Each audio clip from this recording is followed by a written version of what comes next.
Fellow Toastmasters, most welcome guests. Thanks for joining us today at Toastmasters at SAP. My name is Geoff Peters and I am a software developer here at SAP.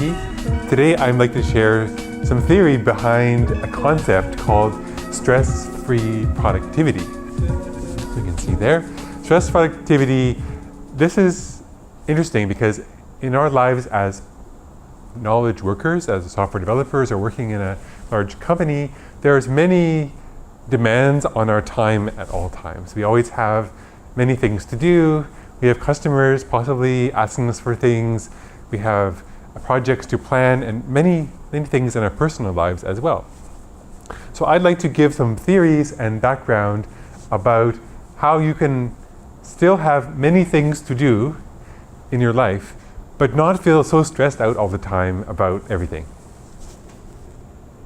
So first of all, this is a quote from someone named David Kekich. And he says that anxiety is caused by the lack of control, organization, preparation, and action. So on the flip side, if you feel like you're in control, you're organized, you have prepared very well, and you know what you want to do as your action, then the anxiety most likely will go away. I'd like to give some definitions. First of all, what is a task? A task is simply an action that you can take that you can do pretty much in one step. So one task might be go to the store and buy orange juice. And I know that I can put this on my task list. It's a very well-defined action. I know exactly what I need to do it, and I don't have anything that I need to do first. It's a complete thing I can do in itself. Whereas a project is something that it's a larger goal that will take more than one task to complete. So another possible project I could call is making dinner. And making dinner could involve, first of all, going to the store to get the groceries, and then maybe cooking the food, and then putting it on the table and eating it. So I'm considering a project to be anything taking more than one task. So typically we think a project is a really big thing that involves hundreds of people, but really a personal project can be just something that takes 2 or more steps. I'd like to now talk about the concept of horizontal versus vertical action management. So if you imagine all your projects that you have to do in your life as these big rectangles, 1, 2, 3, 4, you can think of all the tasks involved with that project as a vertical stack of things you need to do. And if you put all those projects next to each other, you can look at the horizontal level, which is all the tasks of all the projects all combined. Because obviously you probably have more than one project that you want to do. So to think of your work or your tasks in both a horizontal way, which encompasses everything that you might need to do ever, and then break it down into the vertical projects themselves.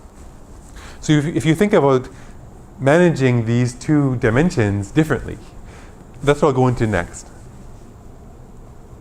So for horizontal, there's an acronym CPORD, and this is a process that you can use to manage your horizontal tasks. First, you collect all those things and what they are, and put them in a big list. Just collect everything that's incoming, and then you need to process them to decide what do you actually want to do it now? You want to do it later? Or what project does it fall under? The organization is the way that you review all these tasks and structure them. Then the process of reviewing those tasks involves always checking in and seeing are those tasks in the right order, and then finally doing them. So I don't have time today to go through the complete process of CPORD, but I want to give these basic theory behind it. For vertical action management, you have to think more in terms of the projects themselves. So for each project, define what is your purpose and principle for the project. Think about what's the ideal outcome of the project. And then do brainstorming to collect all the possible actions within that project.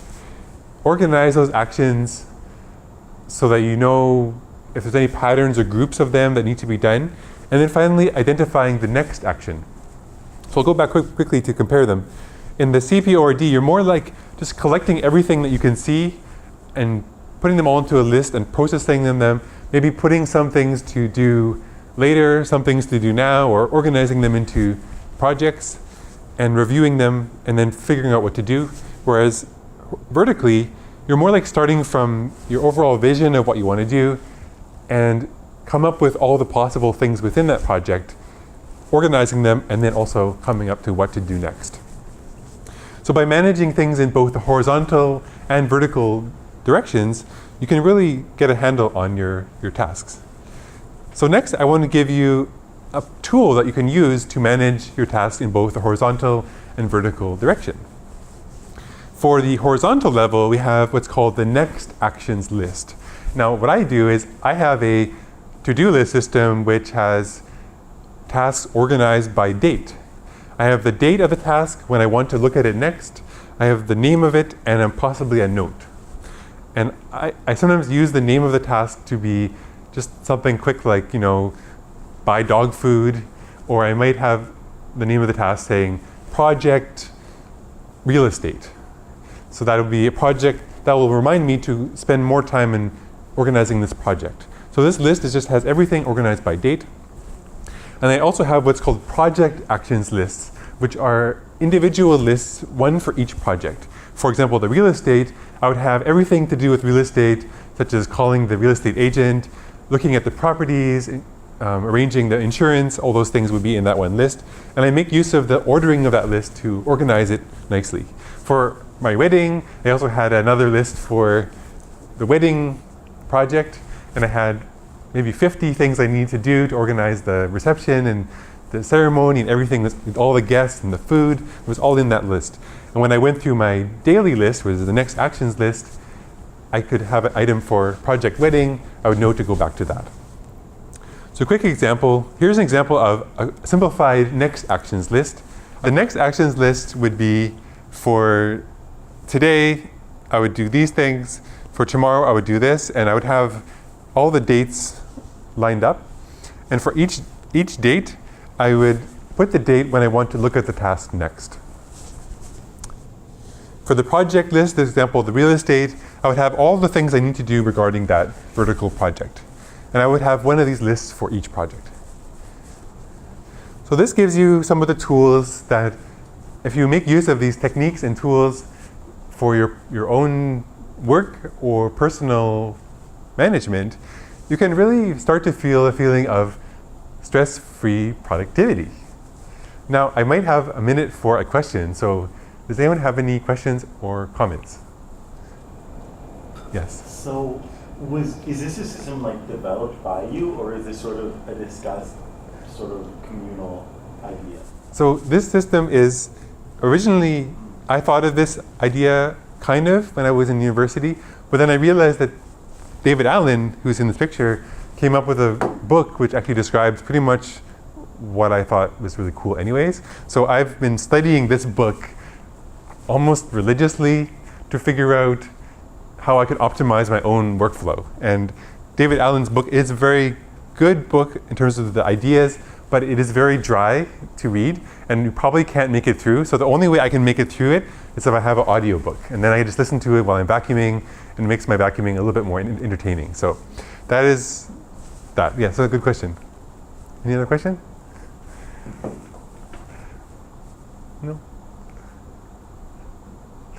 Well, I hope you will find some of these concepts useful. There's, of course, the horizontal, all your tasks, the vertical for each project, how you need to be in control and prepared and organized and identify your actions to feel less stress. And of course, the idea that a project is anything, even a small project, has at least 2 steps. All right, thanks everyone.